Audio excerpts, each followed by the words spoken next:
ආයිබෝවන් මම අද ඔයාලට ගේන්නේ ලස්සන මලක්.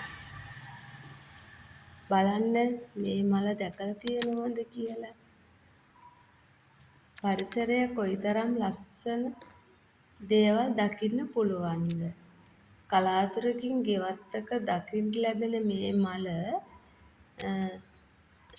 කැලෑ ආශ්‍රිතව පිපෙන මල් වර්ගයක්.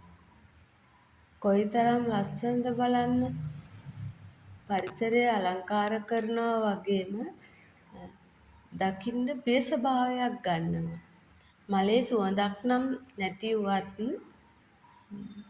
ඒක අපේ සිතේ සතුට ඇති වෙනවා දැකීමෙන්.